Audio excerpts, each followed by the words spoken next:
Test, test, test. How's that? Showing I have audio on my side.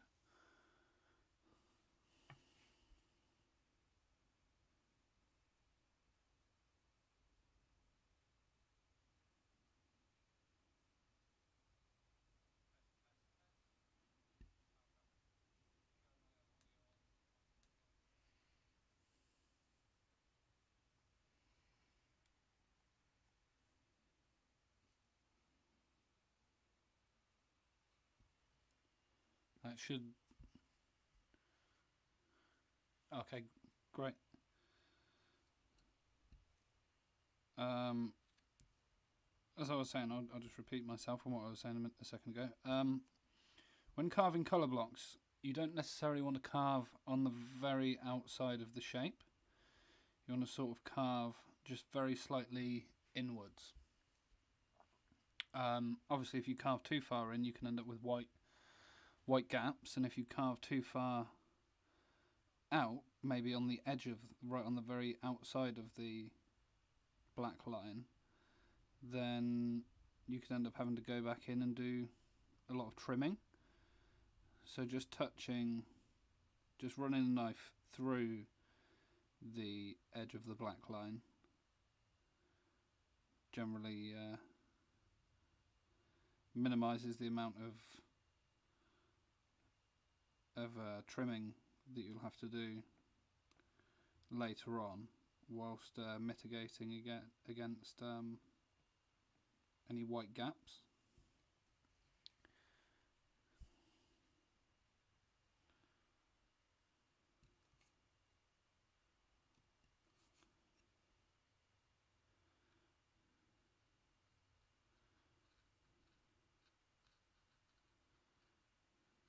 But carving should be done on these blocks in the next day or two at the most.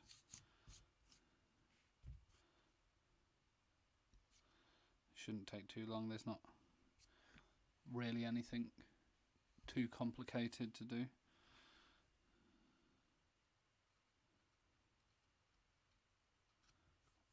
Might end up having to add a couple of blocks in. There's a couple of gradations, darker ones that would be needed to maybe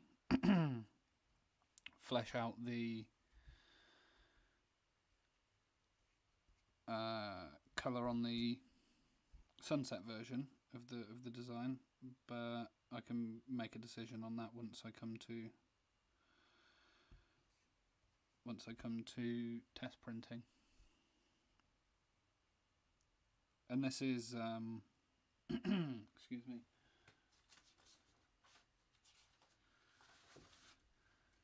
This is done on blocks that we have made ourselves. We're currently experimenting with contemplating the idea of...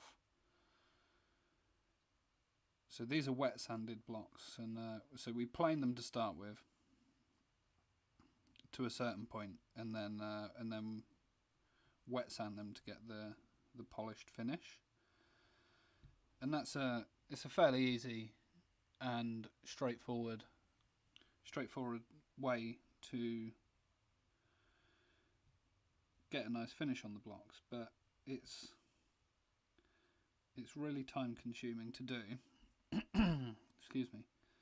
It's really time consuming to do,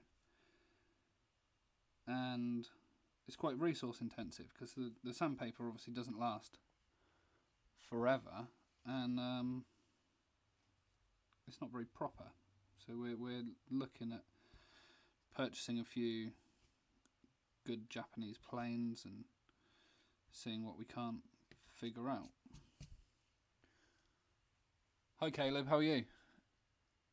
In your shed. I hope it's warm in your shed. It's not warm. It's not warm here in my studio.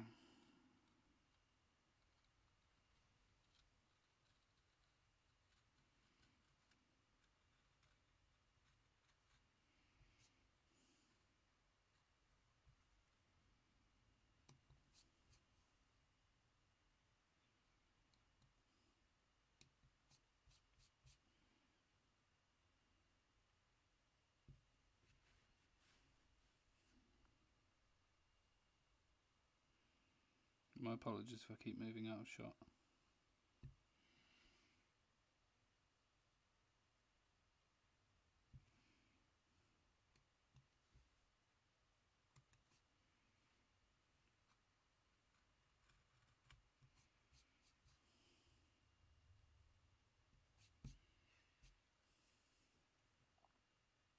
How do I store my wood blocks? So at the end, I'll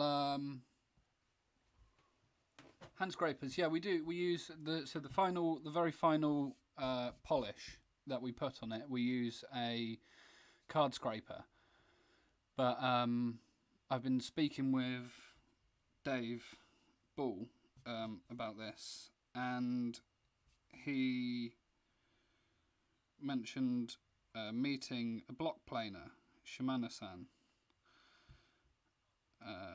What would this been back when Dave first came to Japan, and the idea that he got was that the pressure that the block maker was using, coupled with the hardwood of his planes, was actually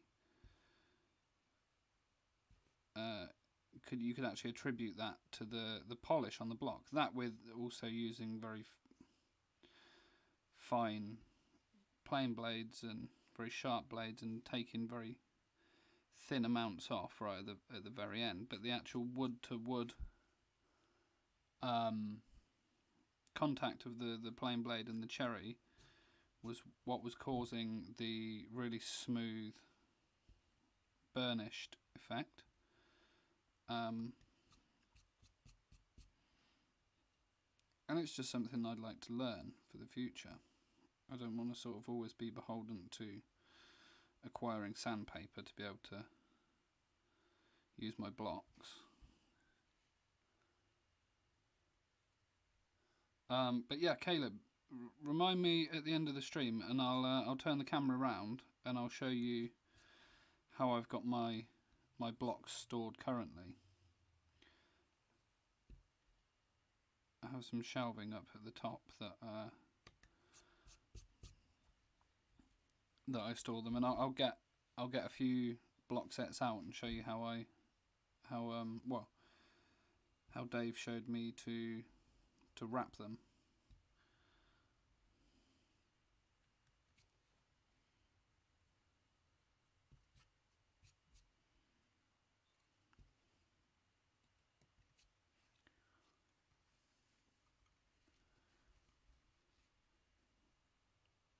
But the actual making of the blocks, we use a Western scraper plane. So it's French, I think. You can change the angle up and down, and that works very well for getting it to a certain point. And it's just those final few touches. And once David mentioned to me that it could be the actual wood to wood contact, it made a lot of sense that would actually give it that final finish.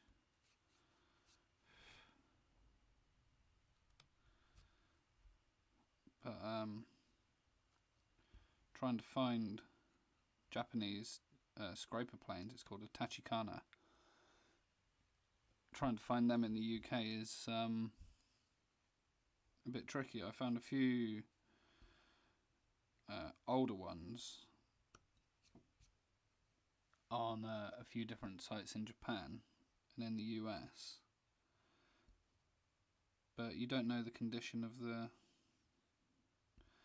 bed of the plane or how well the the blades have been looked after. And the last thing that I want to do is purchase a plane for a large sum of money and then have to make a load of alterations to it.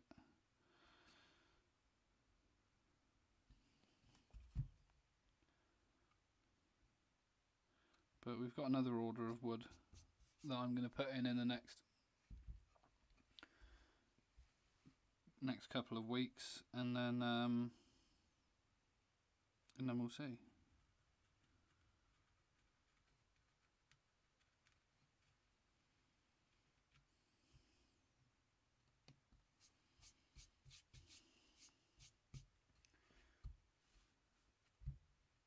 Right, so we have the outline of this carved. Probably what I'm going to do now is flip this over and do all of the initial carving on this side, just to sort of save time and making in terms of making mess when I come to the clearing out stage. And I don't know how enjoyable it's going to be for you guys listening to me hammer away. So this block here, this is going to provide a dark gradation from the bottom that's going to encompass most of the boat and stuff up to about here. It's going to fade off to nothing here, and it's going to sort of give a nice shadow there. And then there'll also be a short one in the top. So what I've got to cut out is the sails and these clouds up in here, and leave everything else. So what I sometimes do, I don't have one to hand, is some areas, large areas that I want to leave, I might highlight that back in with a different coloured marker. Especially if it's something a bit more complex. But for this, it shouldn't be too much of an issue to just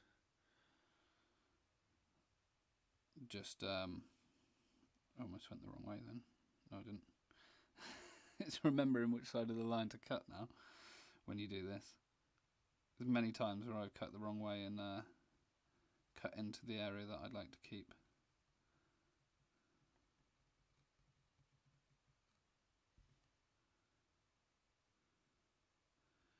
But doing colour blocks like this is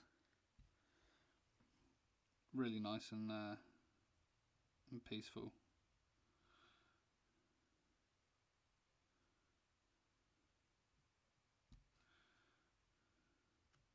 There's not a lot to think about. Just sort of sit and carve away.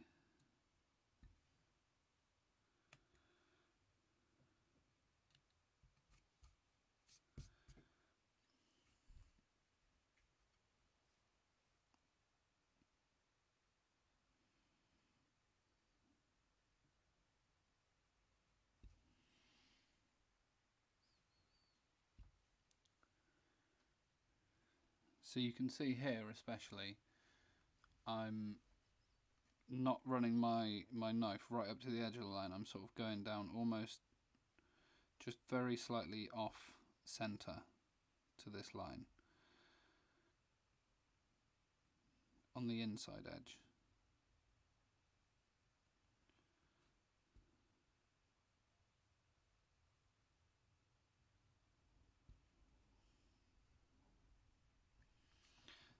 And as I said, that's very important in making sure that you don't have any white spaces or overlapping colours that you don't want.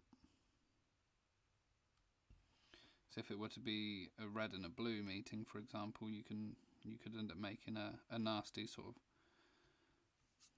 dirty purple colour, which is very much isn't desired. It'd be very visible in the final print.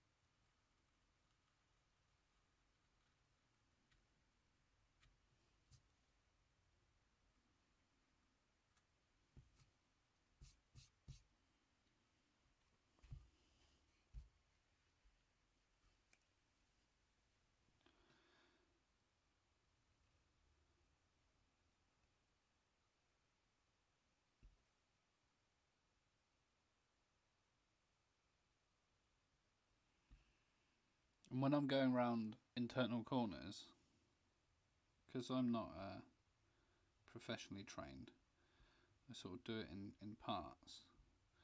And you can see when I come round, I'm tipping my knife more this way to get deeper into the corner, whilst trying to minimise the potential breakage. And it allows you to sort of scoop the blade around. I'll zoom back in when I do another internal. I'll zoom in. When you're doing an exterior corner, come round as far as you can and keep going past the point. You keep going past the round edge, and then when you turn the block, you can start. I start in and about here, just past it. Then I can join back in. And I do that for two reasons. One is I can pop this little shape out in here and protect that edge from the clearing, and also because I don't have that wrist flexibility, it's to allow me to keep following that curve. I can do it in two strokes then. And if I were to do a full circle, I'd do that multiple times.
So I'll zoom in on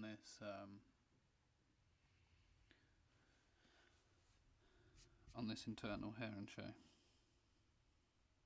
So I'm going to start back past the point of the line. I follow him. If you watch how I manoeuvre the blade, so when I come in, I'm tilting the blade, the handle of the blade away from me slightly, and coming round as far as I can. And I'm almost to the back edge of that internal there now. So when I turn the block, I can start back in there, and I only have a very minimal amount to go. And I've scooped right in, meaning there's going to be a nice, easy little section to clear out there.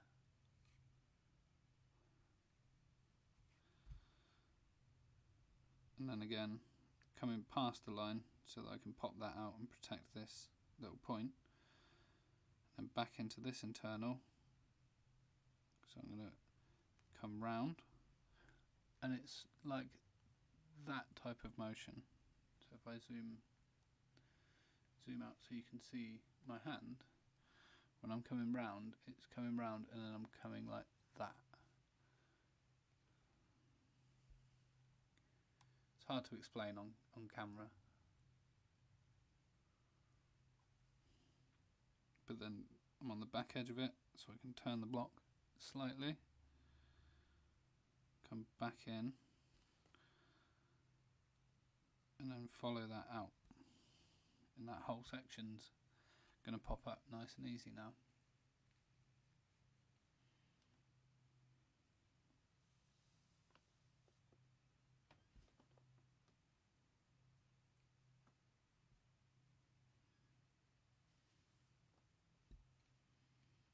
So I can pop that out there, and that out there, nice and easy, and I've protected all this nice little point. I've saved myself some more difficult clearing out by really bringing the knife around that section of the internal sort of circle.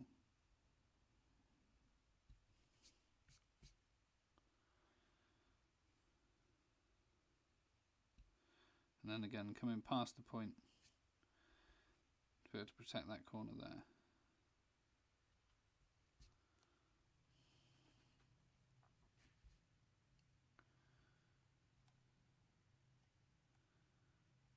So now I'll do this long straight line. And someone was asking the other day, so I don't know how well I can illustrate this now. So I've got normal sort of carving angle there. Now that I'm going to be carving the straight, you can see how much the back of my blade is down towards the block, and that's putting as much blade as possible into the wood. It makes it a lot more stable and easier to control, so you're going to have less chance of straying away from that line. And I have the position of my hand, so if I zoom all the way out and do this, we have four straight edges to do. So if you watch the position of the back of my hand, my thumb's on the back of the block bracing it, my middle finger is holding the block,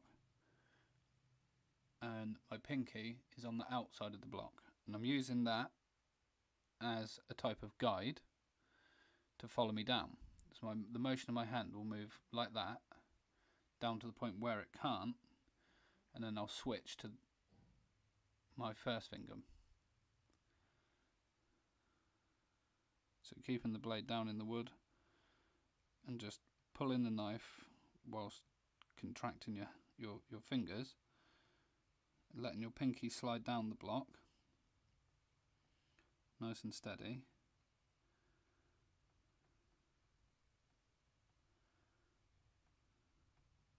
And then come past the line slightly and finish. And I'll show again from a wider angle on this bottom side. So I haven't got my pinky to guide me now, but I'm going to aim to keep that finger in the same place on the block, and I'm still going to draw my thumb down. Draw my fingers down towards my thumb. So I'm coming down the block, bringing my hand together, and then when my middle finger can't continue, I use my index finger and allow that to follow all the way down.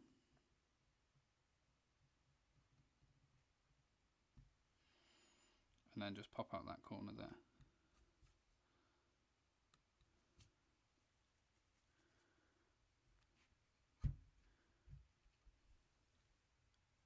Now I'll try and demonstrate the blade in the block. The angle that I'm using to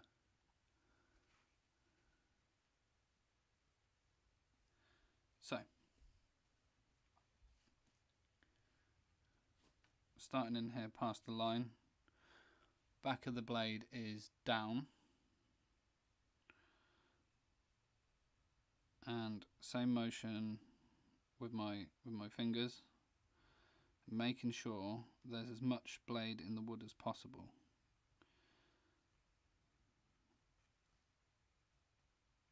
So as not to drift away from that line.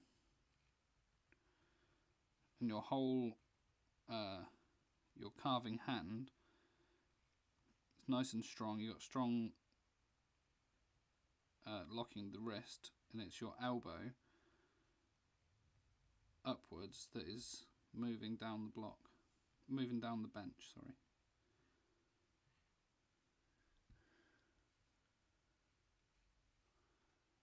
So if I zoom out, when I'm moving, I'm keeping my elbow locked, and I'm just drawing my arm down the table like that, keeping everything nice and tight and locked, so as not to stray away from that line. It's slightly less important when you're doing a colour block, but if you're doing key blocks and things, then it's obviously it's very important to not have a wavy line, especially when you have border lines thin like this. If they wobble and wave, then they're not going to look good in the final print. So when I'm on this side, I'm keeping my thumb on that back edge there, and I'm drawing my middle finger down towards my thumb like that. That's how it's going to end up, and towards the end I might swap to my index finger. This is just how I do it. I understand people in times past used rulers or a straight edge or something like that. I had no idea of such things, so I thought I have to learn how to carve a nice straight line, and this was I don't know, this could be a method, this could be the accepted way of doing it, I'm not sure, but this is just how I sort of figured out to do them best.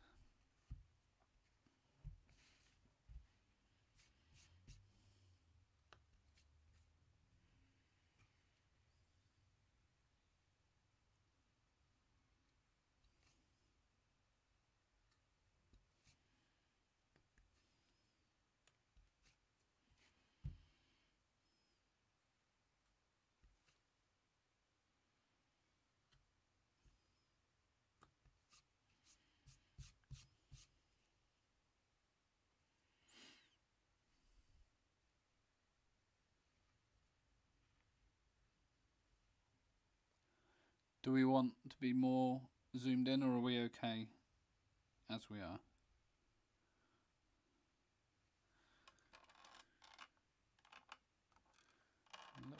The light's not great. How's that? That light should be a lot better now.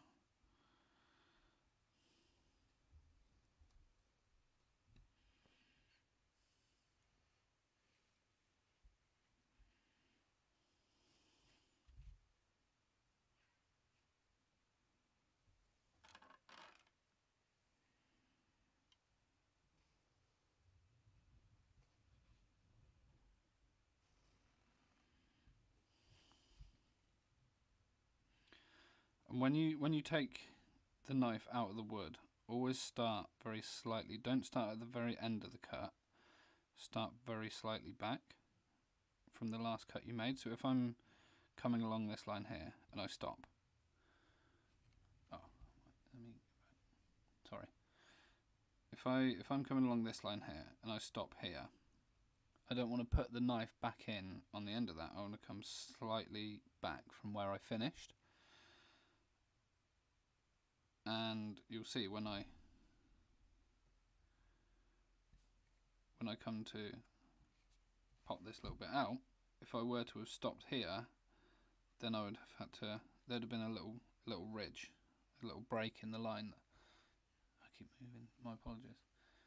There would have been a small ridge here. So if I was to come along here, stop, try and come back in at the end of the line, then when I come to clear out, you see there is a small little ridge there. And it's just a case of efficiency. You don't want to have to keep going back. You see quite a few times that I end up going back and making another cut to clear that away, and it's not the most efficient way. See, I've done it here. I've left another ridge there. So as much as possible, try to keep your stops consistent and always come back in slightly from where you left off if you are to remove the knife from the wood.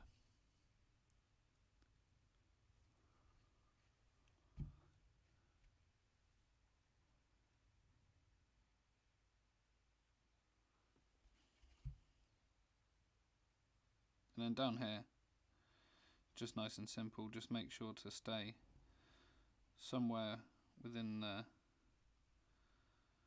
not too far in the centre of that line, sort of on the back side of the centre of it.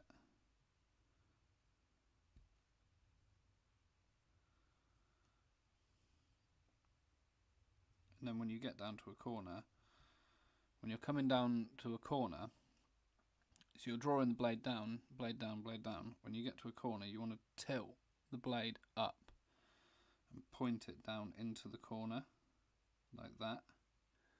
So the blade's like undercut slightly into the wood, and that then allows you to pop that corner out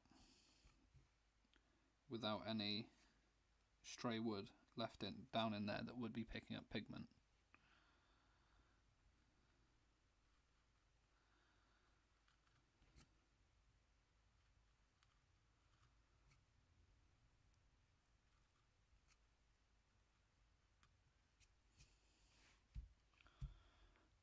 And then, as you can see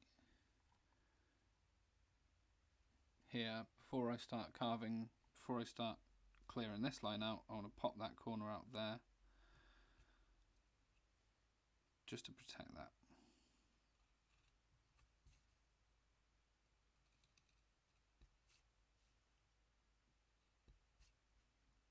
Then pop that corner out there.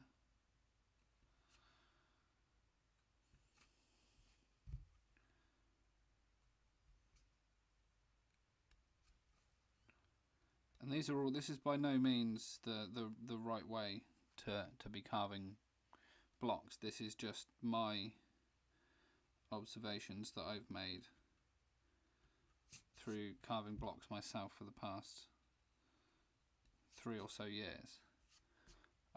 Just little sort of things that I figured out that have helped me a lot with the efficiency of my carving. Because the most important thing, if you're trying to make a living, or you want to just sort of follow those old Japanese carvers, the old masters, it was all about pace and efficiency. If you weren't efficient in the workshop, then you couldn't make the workshop any money. And for me, if I'm not being efficient, if I'm not being quick with my work and making effective cuts, nice, clean, effective, fast cuts, then it's going to take longer for me to finish a block set, which adds time and reduces my takings. If it takes me 3 months to carve a print, I don't get paid for 3 months. I get paid for what I produce. So it's very important. I found that a big lesson early on, to try and teach myself to be as efficient as possible. And when you don't have when you don't have training, it's sort of down to you to find little tricks and techniques and ways that suit you in how to become more efficient with your work.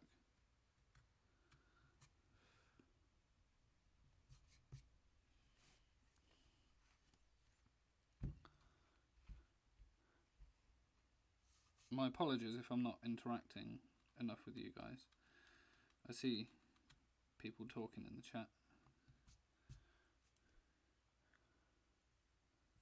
Let me just pause here a second. I'm sipping my tea. It's going to go cold.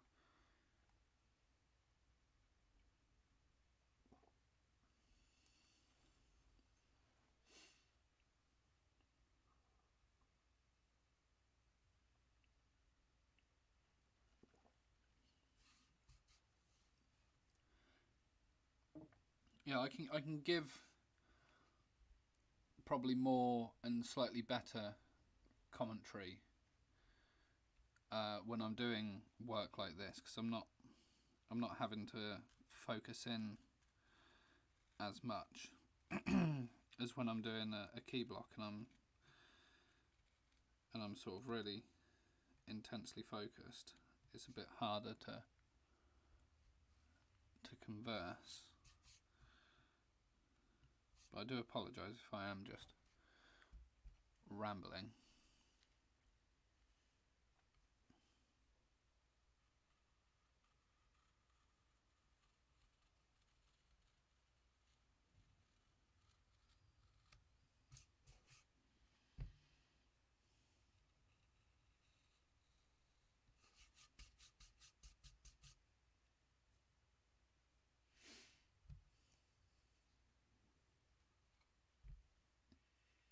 So we can go back in with the clouds now. I do apologise about having to keep moving the block in and out of shot. I'm working mirrored to what I'm seeing, so that you guys don't have a mirrored image. So when I'm trying to position the block in frame,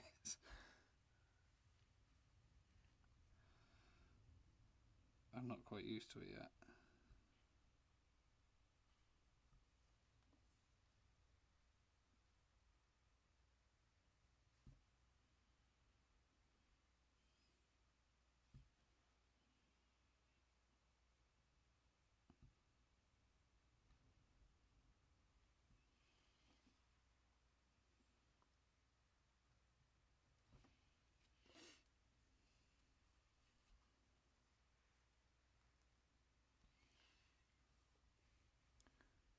This print's going to be a really fun one for me to make.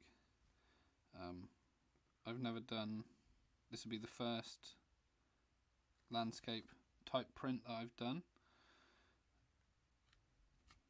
and usually all the prints I've done have been figures or animals and things like that, so it's going to be fun trying to find a nice balance of natural colours and things that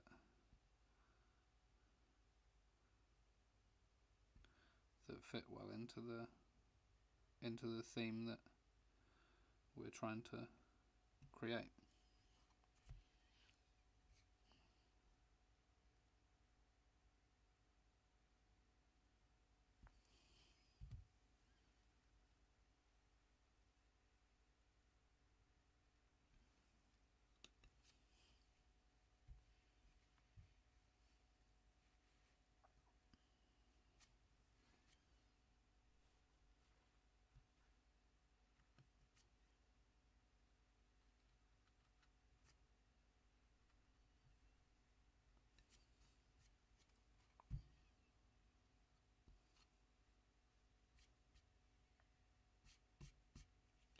And sometimes as well, when you've got an external curve like you do here, you can clear out up to it,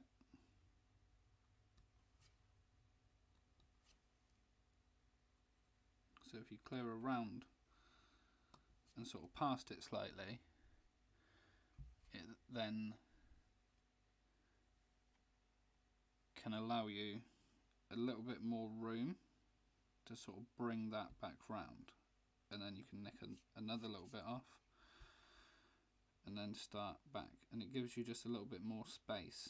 If you're concerned about chipping the blade and snapping knives and stuff, then that could be a technique that maybe you use. Obviously there's times where the area is tight, so that you don't quite have that sort of space, but certainly with circles that can be quite hard to do. That is something I would say is acceptable.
So Friday probably is going to be a slightly shorter stream. I should have finished work on these blocks, and I will be sizing paper ready for the first test batch. So there'll only be 10 or so sheets, probably around maybe about 16 prints worth of paper to size for 2 rounds of test printing. But it'd be a good chance to show you sort of how you might go around sizing single sheets of paper. I know we've all seen Dave doing the full sheets and stuff like that, but I just don't have the space, and I don't have the brushes to do that. So what I do is size for the smaller prints. I size strips of paper that are 3 papers worth at a time, and the larger prints I do singularly. But this test batch is made up of odd, random sheets that we sort of left over, offcuts and stuff from the larger prints. So to not waste paper, we wanted to keep them, obviously, but I had to sort of work out a way to size individual sheets, and if you put too much size in, then obviously the sheets will all stick together and it'll be impossible to print on. And too little size and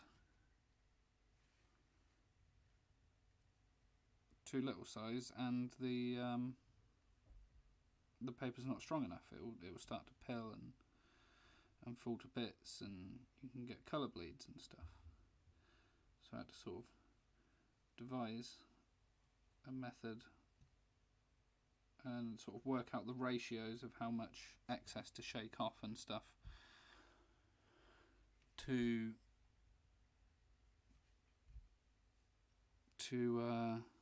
size the sheets properly.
and I think this is, yeah, this is the last line.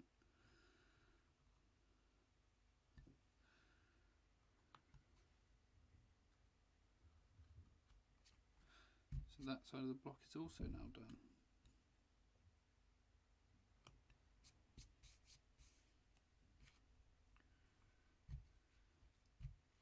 Oh no, I've got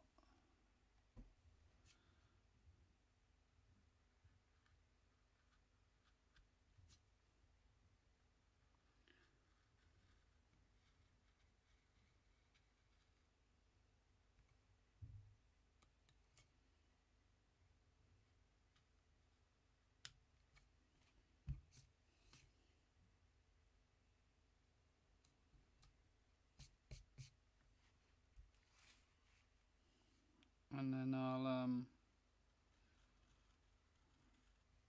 show you block storage.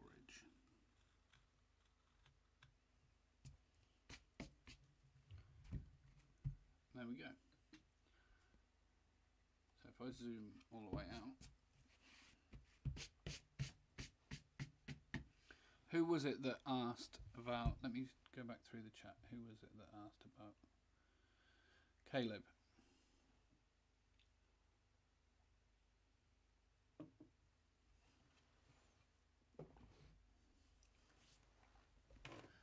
Excuse me.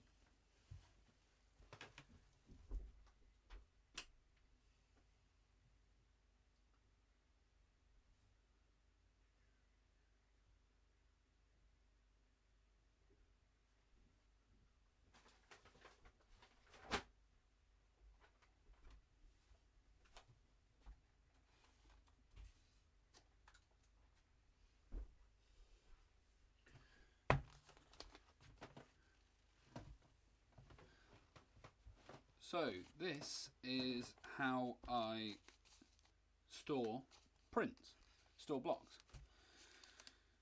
So you have the block set wrapped in a zigzag sort of format. So it will wind round each block. I keep a print in the front to show me which design it is. This one has two different blocks in, and then tie it up like a Christmas present. And if I can turn the camera around, I'll show you how I store them. So excuse me for a second, excuse the rustling and jumping around.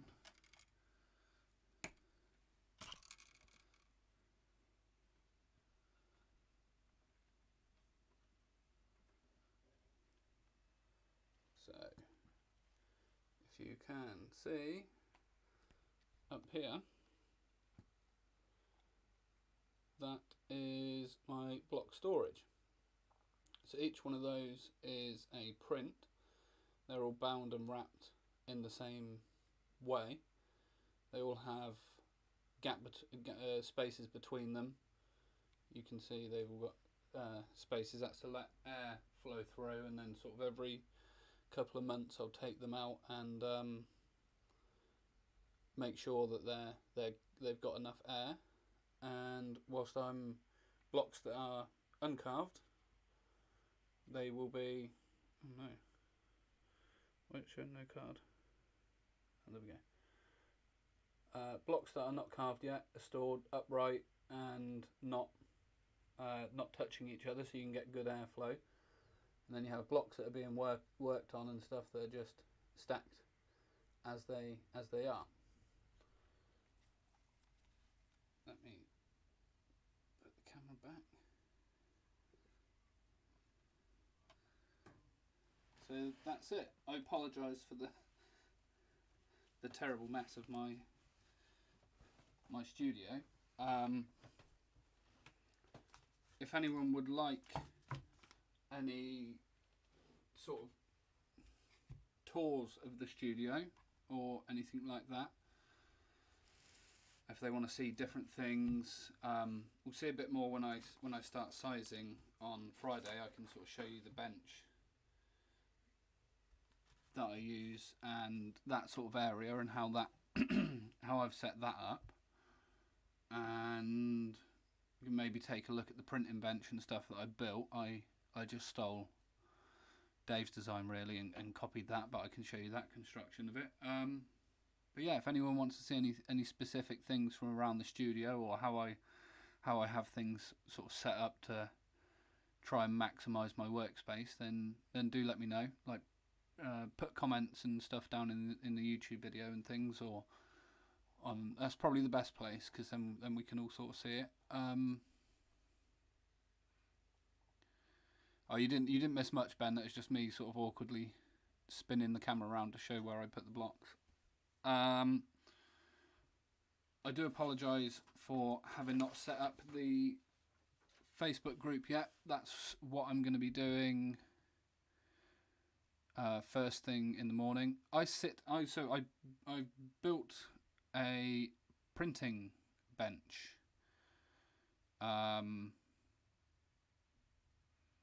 I built it. Me and my father built one, and it's so it's basically a big plywood box with a hole cut in, so my legs drop through, and then I have my carving bench built over the top of my knees.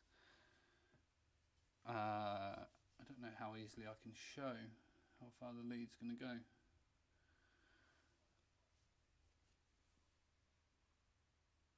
I could try and show again. It's another thing that I copied from Dave. But 2 seconds, I'll swing the camera around quickly and show.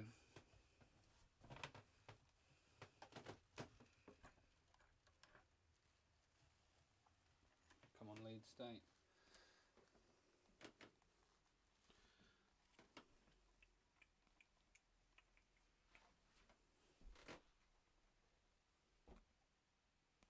So, if I can move this lead out of the way.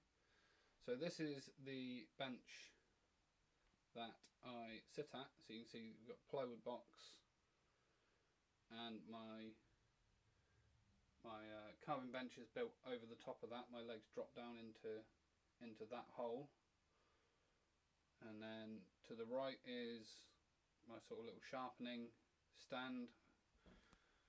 To the left, my teacup, my knives, and then just like additional storage and things like that. Then printing bench is over here, built the same way that it's built the same way. Hold on, I'll pull the mic off. It's gonna be easier. It's built the same way that Dave's printers have theirs built. In the second room, not the room that you'd usually see Dave printing in. So my room's pretty compact. There's not a lot of space left over. There's sort of enough space to just walk through the door, and then back out. But yeah. So this is my small home where I sit and work.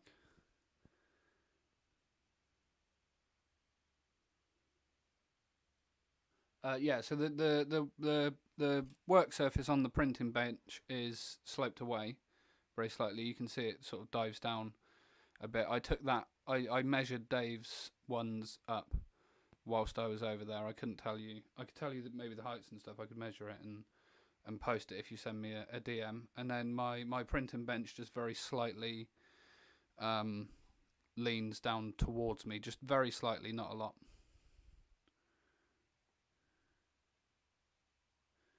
Yeah, but you don't want as much of a slope towards you for carving. It's printing so that you can keep your wrist and stuff straight.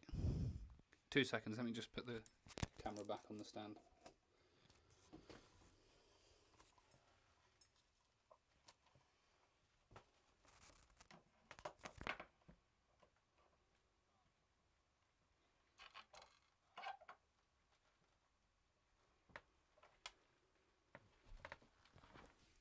So yeah, that's that's it for the two main work areas. I apologise, they're not very clean, but it's hard to keep on top of cleaning stuff when you're always working in a space.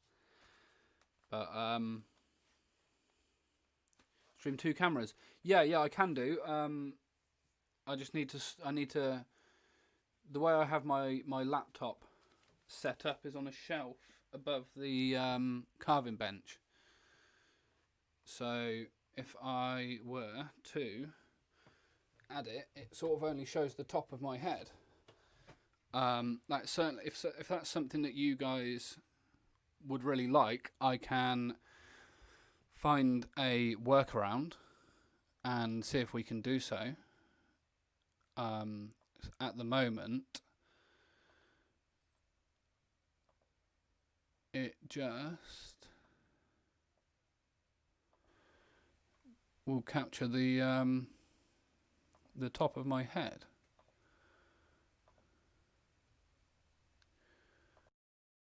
If I add that and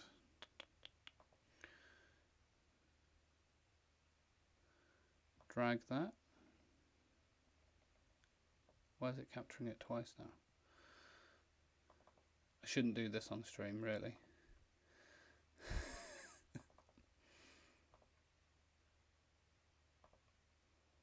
We'll figure it out as we.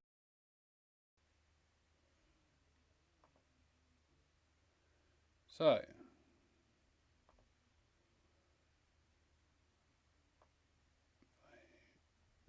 That to the top. I do apologise.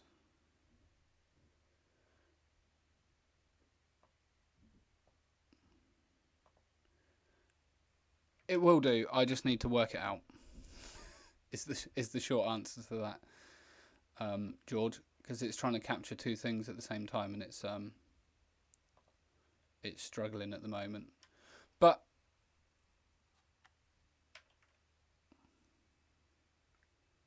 yeah, definitely, I agree. I will figure it out for Friday. Friday will be a lot easier because there's actually a space up on the desk behind me that I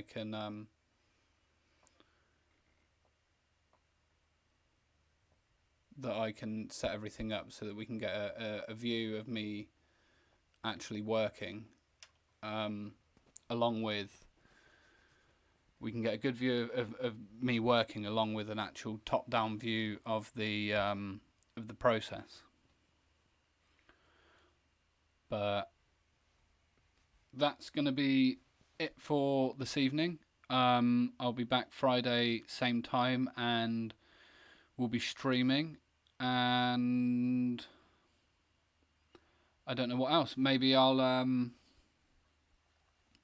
pull a few of my first prints out, and I sort of can show them off, show a little bit of progression from where I made my first prints, and